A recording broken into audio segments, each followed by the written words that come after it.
Welcome to the Mom Owned and Operated podcast, the podcast about moms and for moms, where we have candid conversations about running a business, raising a family, and remembering ourselves. I'm your host, Rita Suzanne, a single mom of four, digital strategist, and provider of no-nonsense business strategies and tactics. Hi, this is Mom Owned and Operated. I am Rita Suzanne, and today I have my guest, Brieanna, with me. Brieanna, I'm so excited to chat with you today. Please tell everyone all about you, your family, and your business. Yes, thanks for having me, Rita. My name is Brieanna Lightfoot Smith. I am a mom of three boys. We're actually expecting our next baby as I record this. And I have been an entrepreneur for a decade. I started my business straight out of college and have a background in digital marketing, brand strategy, really got into coaching over the last few years and have focused specifically on coaching moms because we just have a lot of hats that we wear. We have things that are unique to us. You know, we need to bring our children onto the Zoom sometimes. And so it's been such a blessing to be able to serve my children, right? But then also serve my clients and seeing that intersectionality. And I just love things that moms do because we really are super women out here. And I don't say that like the superwoman badge, we don't need help, but just when you really think about the things that we're managing on a day-to-day basis, if you write everything down, we have about 178 jobs and, you know, we do a lot of them really, really well. And so I'm super excited about this interview today. Yeah. How old are your boys? My boys are 3, 5, and 6. My husband and I had children pretty much like a year into marriage, so pretty quickly after we got married. But we had been together since college, so I was like, I guess we kind of got our time a little bit.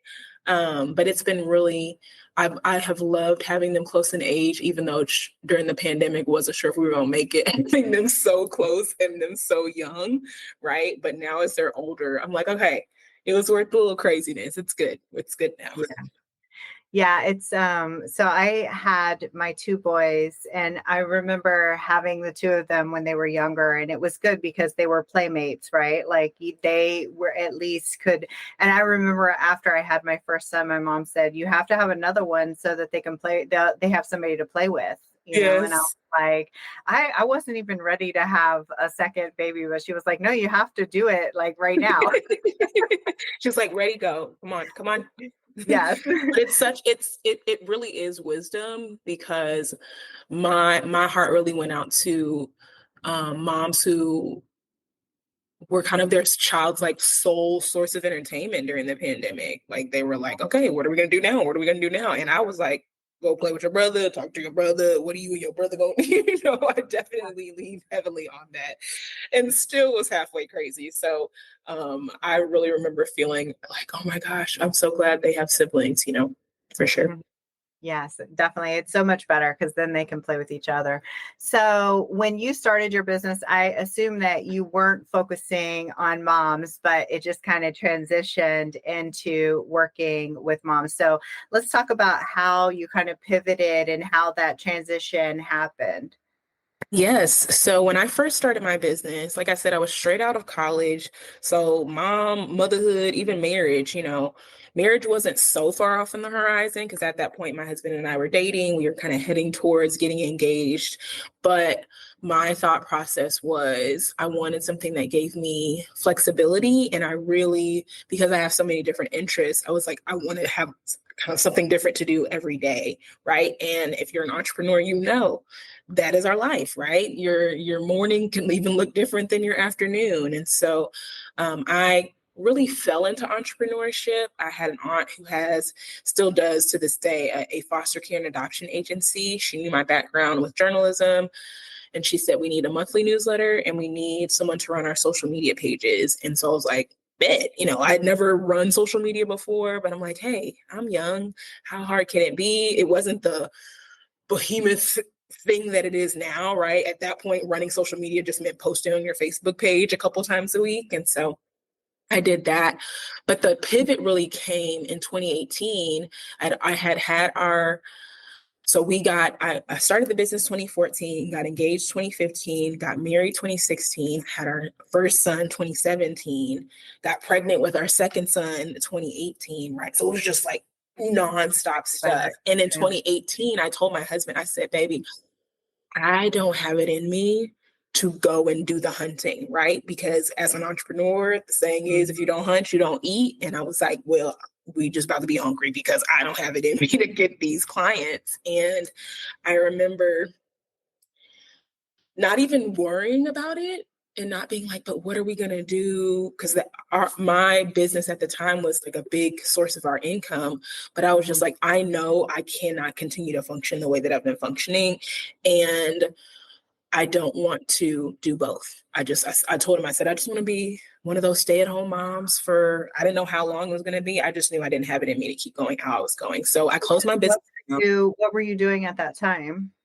At that time, that's when I was still doing website design. I was doing social media management, and I had multiple clients. And I also had this partnership with this small business incubator in New Orleans because we were living in New Orleans then.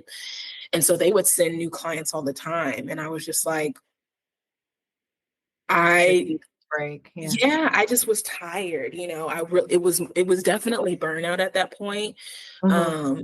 Because you just kind of get used to doing whatever needs to be done, right? Again, that ties into motherhood as well. Like you're sick, but the kid's sick too. So you're prioritizing their needs over your own. And that's how I felt like with my clients. I'm like, I remember being at a client's house, like working on edits for her website. And I was like, yeah, I don't know how I got here, but this is not sustainable.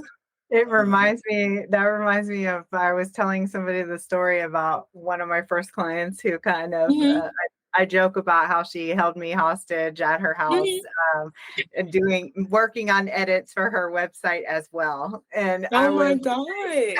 I was like, I got to go. Like, I need to get out of here. I felt like this lady was going to have me there forever if I did not. And I used my kids as a reason. I was like, I have to go. Like, I need to feed my kids dinner.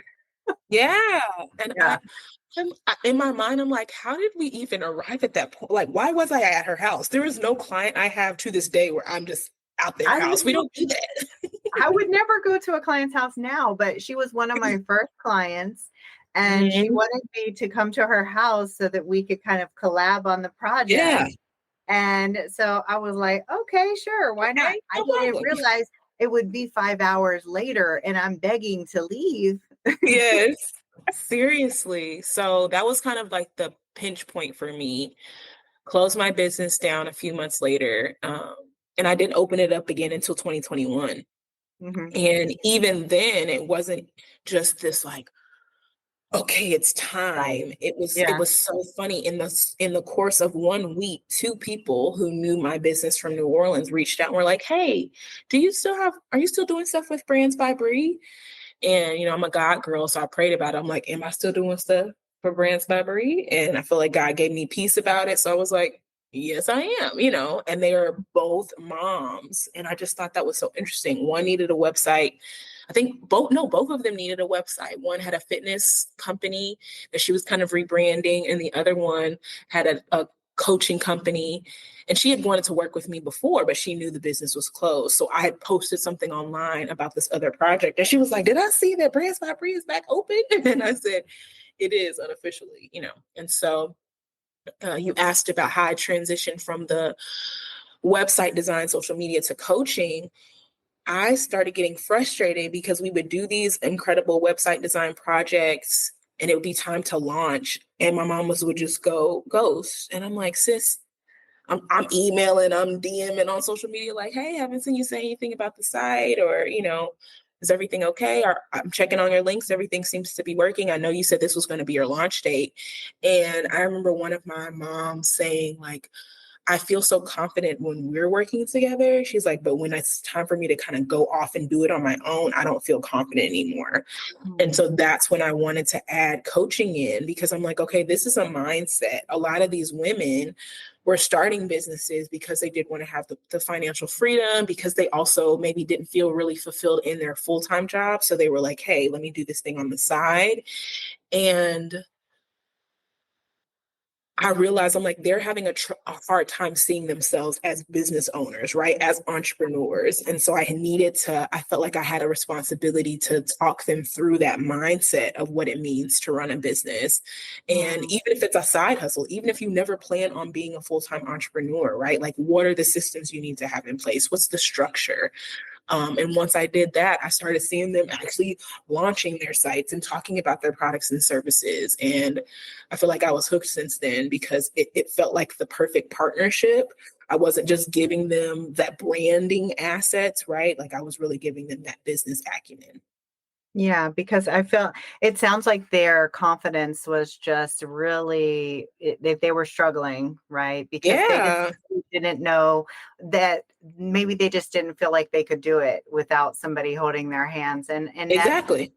it's really sad. I posted the other day on my Facebook about how, and I think maybe this is how you found me. I had posted in a Facebook group asking for, people to sign up to be a guest. And in that post, there were people who were commenting on there, telling me about themselves and saying, saying, let me know if you think I'd be a good guest.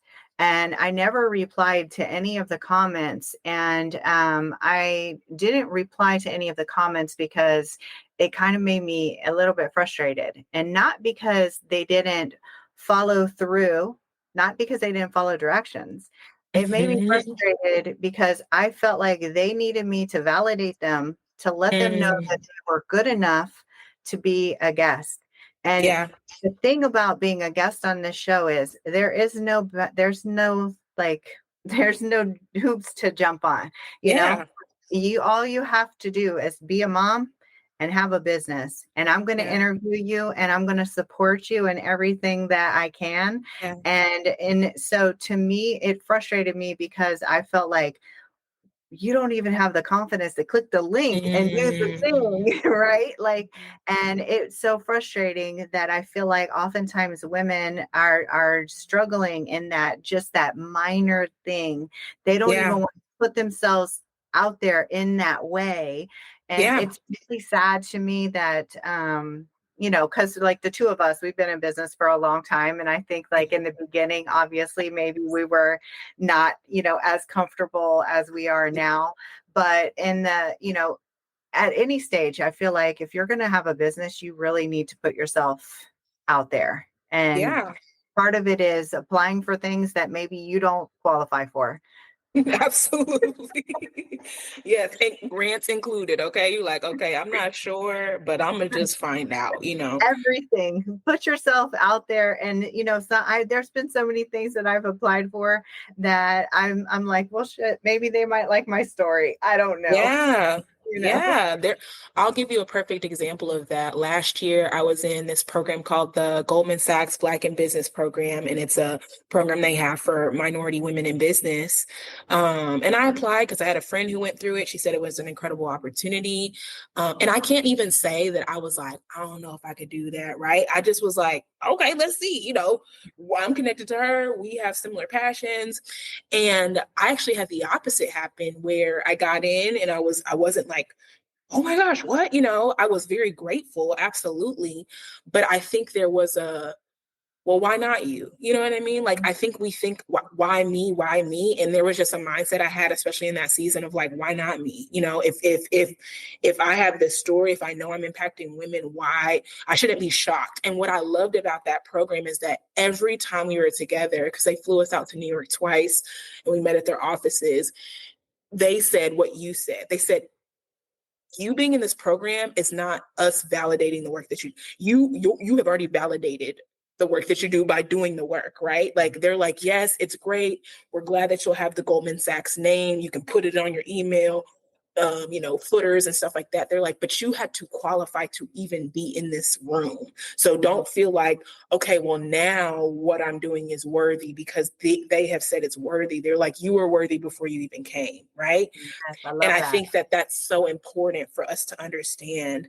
And it translates to our parenting as well, right? Like, your child's performance in school or performance in sports is not the thing that makes you a good mom. What makes you a good mom is that you're taking care of them, that you're teaching them good habits, you're teaching them how to navigate their emotions. That's what makes you a good mom. It's not about your performance or their performance in things. And I think if we could stop walking from that place of limitation, or like you said, that place of like, well, does this person like me, or are they saying that I'm enough, and just show up like we are already enough because we are, it shifts the atmosphere and it positions both us and our children to have that benefit. Because something I've realized is that as I've shown up more in my business, my boys know my pitch for my business. They'll be like, we're at Brands by Bree, where you build your business and you raise your babies. And like, they know how it goes, right? I love that. And if I have a meeting, they know like, oh, she's on a meeting. And I have to understand, doing that, leaning fully into the side of me that loves entrepreneurship and connecting with women and speaking and all of this, does not take away from them. It actually adds to them, because they can see, oh man, when mommy does these things, it really lights her up. So what are the things that light me up currently? Right.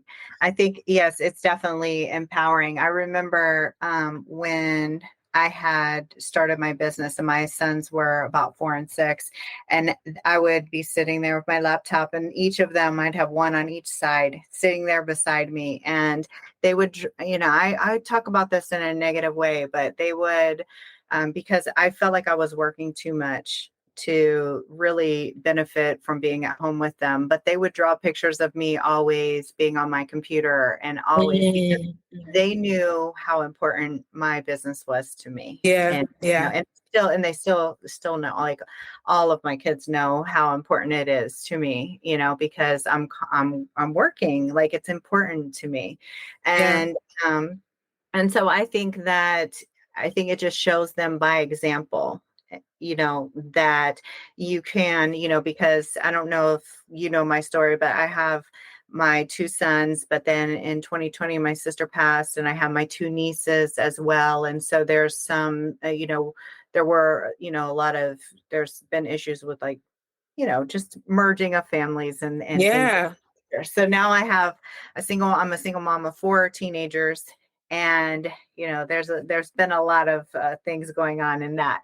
So Yeah. it's a lot of situations that have come into that. But what I find the most exciting is seeing my girls now just have grown and kind of blossomed, and their self-esteem has grown in this whole process, because I think that I've just been kind of lifting them up and showing them that they don't need somebody else to validate them and to make them feel a certain way. And I try to do that with all of my kids, really. And I think that that's an important thing that we need to do, like, for each other, but also for our kids. I think that, they need to understand they don't need a spouse or partner to make them feel special. Yeah. So let's get back to business. Let's talk about these mompreneurs. Let's talk about, is there something that you see in common with these moms? Is there something that successful mompreneurs have in common that you've noticed? That's such a good question. I would say it's the willingness to invest in themselves and the willingness to show up, even if it's imperfectly, right? So at the very beginning, we were talking about coming onto the Zoom with your baby right there, right? You talked about your boys being right next to you. Sometimes I call my boys my bodyguards, because I feel like they are never, like, the whole 6-foot thing during COVID. I'm like, they are always within, like, Surrounding you. maybe Yeah. 2 inches. Like, I can feel your breath, right? And so I have seen one of my clients, she's a mom of 6. And she would get on her calls, and sometimes she had to hold on for a second, and she put herself on mute, and I'd see her go and tell the kids something and then come back, right? But she didn't use that as a reason to not show up. And I think where I get frustrated on the opposite side is for moms who are constantly being like, oh, well, this is not the right time, right? Like, oh, well, when so-and-so finishes soccer, or when so-and-so is out of ballet. Because when I hear it, I'm like, okay, that all of that is external, and that is something that your child is doing, right? And so when we get to the place where we are, and this is not to say that we don't make sacrifices as moms, we absolutely do. But one of my mom clients really put it in perspective. She was like, I realize I can spend 4 figures in a school year on all of the extracurricular activities for my kid. She said, but I won't invest $100 a month for a really good gym membership. And she was like, I realized I needed to shift that, like, because I'm saying they're worth the investment.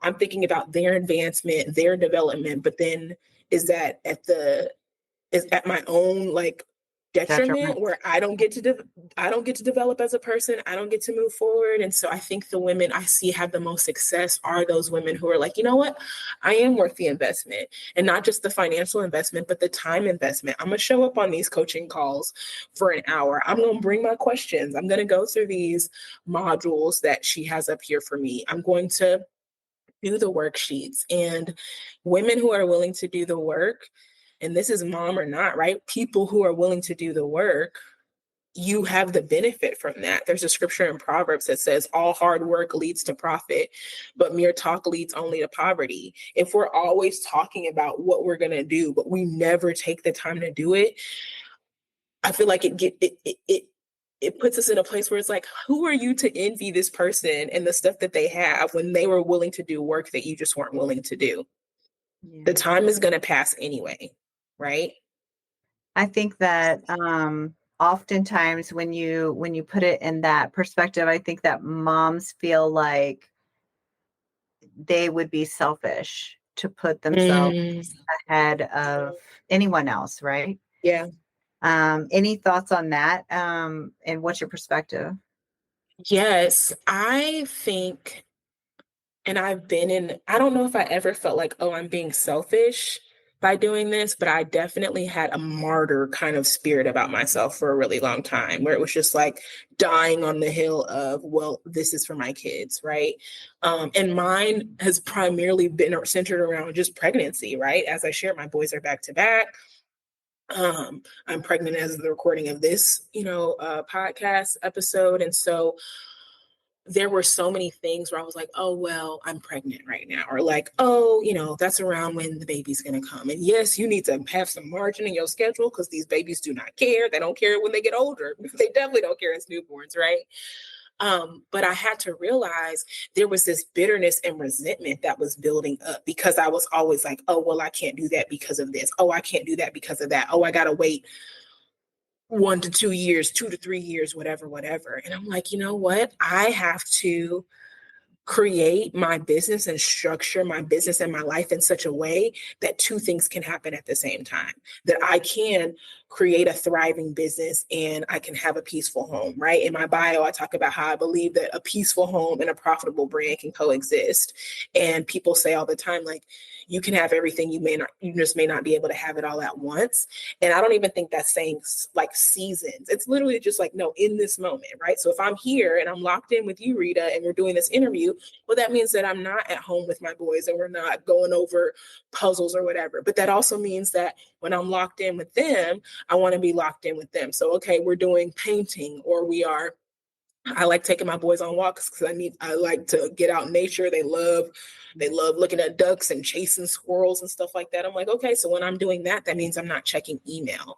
And I think if we would look at our lives like that, there's not really a lot of space for us to feel like we're being selfish, because you're like, wow, my children are actually getting the best version of me, because if you're home, but you're thinking about all the things you could do if you didn't have kids, because that's a lot of times where our mind jumps to. We're not even like, oh, if the kids were older, we're like, if I didn't have kids like that, you know, she built a 7-figure business, but she don't have kids like I do, right? Or, you know, she did this, but she doesn't have kids. If we would stop looking at our children as a thing that's holding us back and instead look at it like, man, they're actually pushing me forward. They're positioning me better. They're helping me to be more intentional with my time because I don't have the 12-hour work schedule. I'm not going to be at the client's house for several hours because I need to get home and get dinner to my kids. If we would see that as an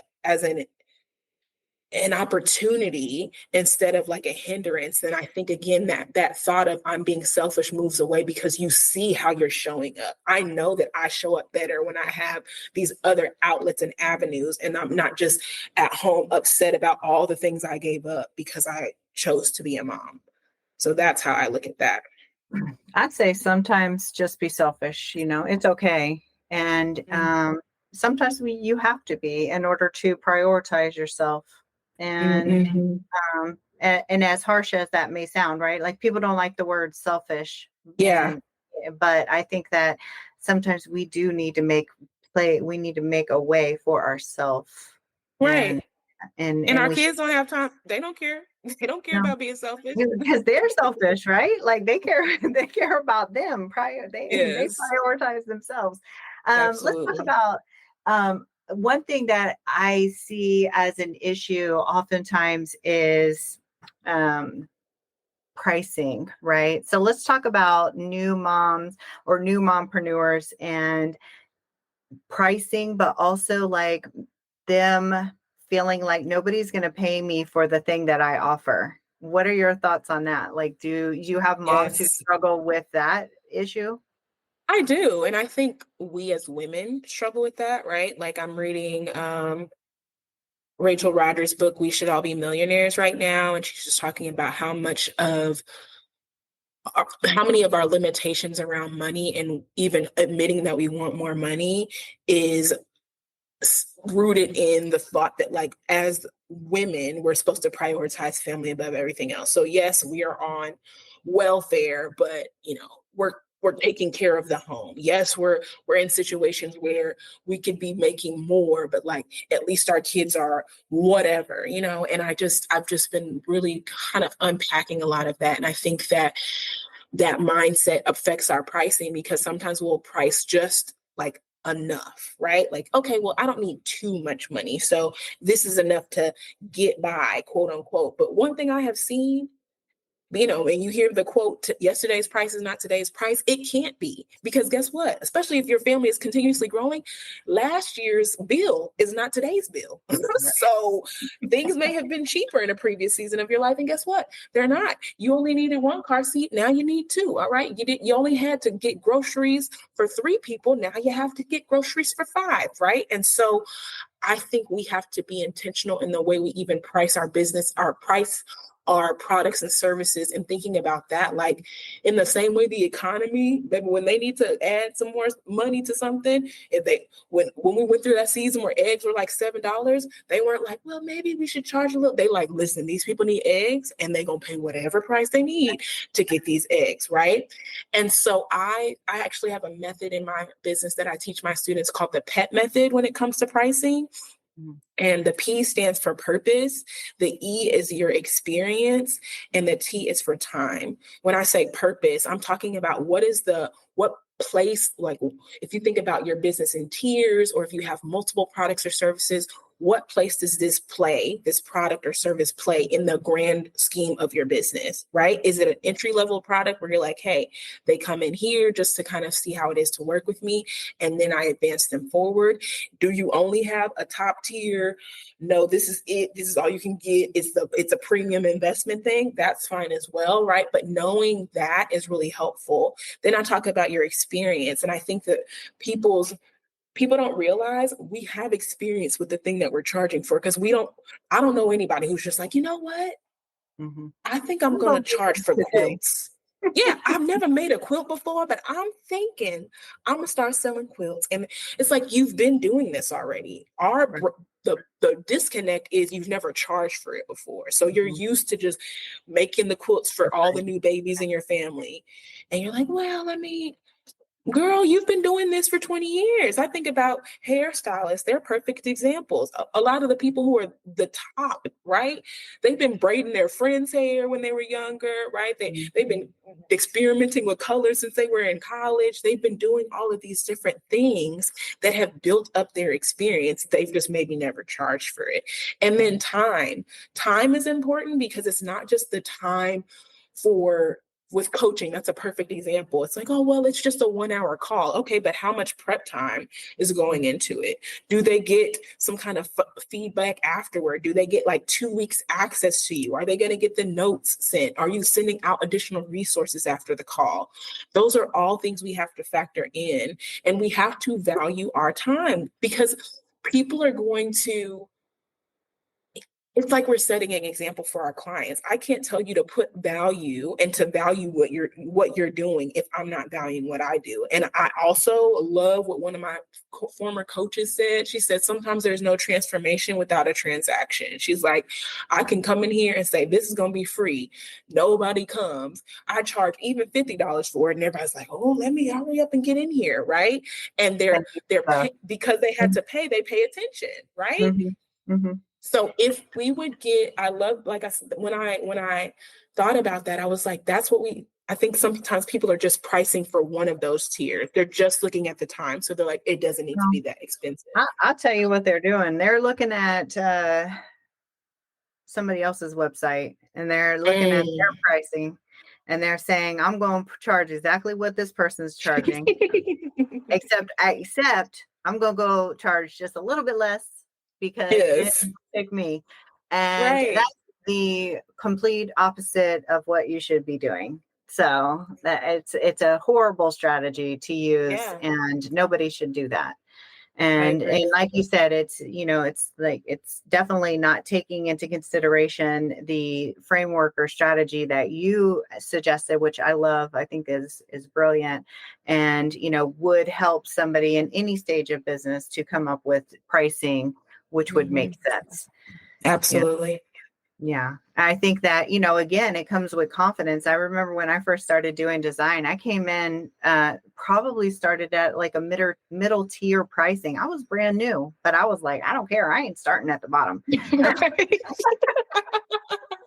And the thing is, when you undercharge like that, then when you realize, oh, baby, I'm not charging enough, and you have a price jump, that doesn't mean people won't pay your prices, but there's typically a gap because you're having to transition to this whole other demographic of people. If you had the people who are used to getting by on the budget and, coupon clipping and whatever, and that's not knocking that because we've all been in that season before, right? But if that's the demographic you're serving, if you come in, if they're used to 2 and 3 figure pricing and you come in with a 6-figure offer, they like, baby, yeah. What it's way off. Way off.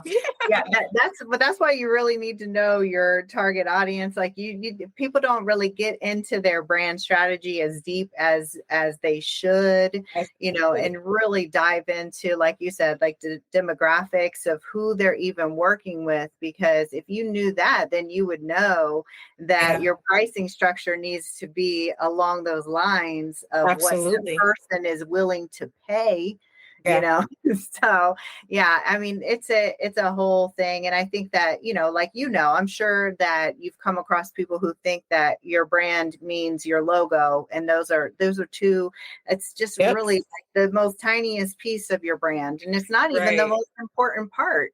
It's literally the least important part. And I don't understand, anyway, I digress. Let's talk. She's like, this irritates me. If you can't tell, this is I will go off on a tangent, but let's talk a little bit about self-care, because one of the reasons why I started this podcast was because I had stopped taking care of myself. I was like, had gone through like this whole thing. And I was like, I need to reconnect with moms. I need to figure out how these other moms are able to raise their families, run their business, but also like remember themselves, because I had stopped taking care of me. And so I was like, I want to make sure that I don't leave an episode without asking other moms, Yeah. like, what are you doing for yourself? Yes. Taking intentional time away from my children is something that I have done, especially as someone who has homeschooled for the past 2 years. Like, Oh my I'm always gosh, with you these didn't people. add in that you were homeschooling. That's crazy. Yes. I am always with y'all people, and I love it. I mean, I genuinely love the relationship I have with my sons. It's been such a blessing to learn them, but I had to realize, okay, girl, you've gotten so used to that even when you have a window of time, you're like, well, it's not a big, and I'm like, no, girl, put some clothes on, get out the house. I don't care if you're just going on a drive, right? Wednesdays are awesome because my husband works from home on Wednesdays. And so that's my day to be. Sometimes I'm gone all day. And my boys just know that. They're like, all right, mommy, bye. Love you. Have a good day. But it took me to tying with what you were saying about being selfish. They didn't start that way, especially my youngest, right? My 3-year-old. He's like, where are you going? Can I go? And I was like, no, you can't come. Well, why not? And then I remember one day he literally was trying to hurry up and put on pants so he could come with me. And I was like, I don't care if you get dressed, you're still not coming. I'm going by myself, right? And he's screaming, crying on the other side of the door. And I was just like, girl, it's okay. He's going to be fine. He does the A little semantics bit of because he's mom guilt. I know there was a little, yeah. but you're still Well, like, of I'm still going, course. but I still. And I'm like, oh, honey, so sorry, but I'm gonna go, right? And I remember even when I came back that same day, he's like, hi, mommy, how was your day, mommy? And I'm like, and you the same one who was trying to fight me on leaving. So I would say intentional time away from my children, that is literally one of the top things that I've done, because it's recharging my battery. It's giving me opportunity to have adult conversations, right? It's giving me opportunity to not feel like I'm on demand. I'm not the snack girl for an hour, 2 hours. I'm not having to kind of regulate my emotions because this one's screaming and this one's crying. And this is like, I'm like, man, that overstimulation, I don't realize how bad it gets until I'm in a silent environment. And I'm like, ooh, it's like my nervous system is naturally just coming down. And so that's one of the best things that I've done for myself. And notice I wasn't like, I go and get my hair done, I go and get my nails done. Baby, do it if you want to, but it's just whatever it looks like. If it's lunch with a friend, if it is time at my office space, right? If it is time outside, if it is solo lunch dates. I love a good solo lunch date. And sometimes my solo lunch dates are in my car, because I realize sometimes when I'm in a restaurant or even at a fast food place, I'm hearing other people's children crying, and it's like I'm back with my own kids, right? So I think that that's really important. And I would say also being honest about where I'm at, right? Whether that's being honest with my husband, honest with my children, and saying, hey, I need a break, or you're doing a lot, or, teaching them that emotional regulation, and honest with my friends. And I remember reaching out to my friend, this was just last week. I said, girl, you trying to, because she's a homeschool mom too. I'm like, you trying to meet up with these kids somewhere? Because I don't feel like we don't need to be alone right now. They right there on that last nerve. And I just feel like we need to break out, and saying that, because I think that so many women suffer in silence. And like I said, that bitterness builds up, that resentment builds up, and they start to feel like they're a monster. They're like, I can't believe I would think about leaving my kids at this park and never coming back again, right? I can't believe I would think about just leaving my family completely, right? These are thoughts that can come to your mind if you are in that constant pressured environment. And so when we have those safe circles, I'm not saying you need to broadcast on social media, I'll think about slapping my child across the face, you know what I mean? But if you have those safe circles where you can say, yeah, girl, he almost got me today, right? Yeah. Then it's helpful, because they can help. And I think that is a feeling where the validation is helpful, because they're like, oh girl, yeah, that was me and so last week. Sure. Yeah, no, Right. that sense of validation is warranted, right? But needing Mhm. someone to validate you for confidence is totally different, right? Mhm. But Absolutely. needing a friend to say like, I understand, I'm with you, and like Yeah. you're not a failure, because I think that Yeah. that's the thing that us as moms feel is like, if we can't do everything picture perfect as a Yeah. mother, then we're a failure. And that's not the case, right? Yeah. Because we have to recognize that the things that we see on social media, that's Yeah. just the highlights, right? Nobody's Yeah. really showing the craziness of what Yeah. it's like to be a mom. It's hard. Just like running a Yeah. business is hard, being a Yeah. mom is hard. It is. And like, and I like to show that also, like you mentioned, that going to the spa and doing all these things, get our hair done, our nails done, and all of those things, they are maybe a form of self-care, but that's not Yeah. real self-care. Real Yeah. self-care is maybe locking yourself in your bathroom if you need to, because Yeah. your kid is screaming and is really doing the most, and you just need Yeah. 5 minutes away. you Exactly. know? Yes. So, Yeah. I think that it's important to really understand that, there's also different levels of, like where your kids are in that moment, right? Different ages Yeah. have different issues and things. And I think that, now that my kids are all teenagers, they have different challenges. And so I still don't forget though what it was like to have little ones. Yeah. It was Because a I don't lot. think you can. It It's was like it it's was like a going lot. to war. You will never forget that. Right. It was a whole lot, and I recognize that, and I appreciate it for what it was. And I know that trying to run a business and and do all of that at the same time is heavy, and Yeah. it's a lot. And that's why I say adding in the homeschooling on top of that is an extra level of pressure as well. So I salute you for that. Yeah. Let's talk about where everyone can find you online. Where are you at? So the best place to get in contact with me is my website, brandsbybrie.com, and that's brandsbybrie.com. That has all the information about our group coaching programs. It has, we have digital products on there. If you're more of like a self-paced girly, like, listen, I'm kind of dipping my toe into entrepreneurship, I'm not fully committed yet. We have Brands by Brie Academy on there. So that's a great place. It also has links to my social media. I'm on LinkedIn, I'm on Instagram. But yes, brandsbybrie.com is the best place to get in touch with me. Yes, thank you so much. It's been such a pleasure chatting with you. This has been great. I'll talk to you soon.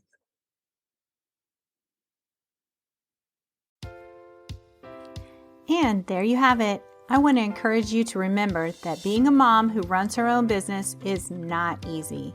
We all struggle, but just keep moving forward and don't forget to make time for yourself. As moms, we are usually the first thing to go to the bottom of the list. If your business is overwhelming you and you need real solutions, not just some sugar-coated suggestions, apply to work with me at ritasuzanne.com/apply.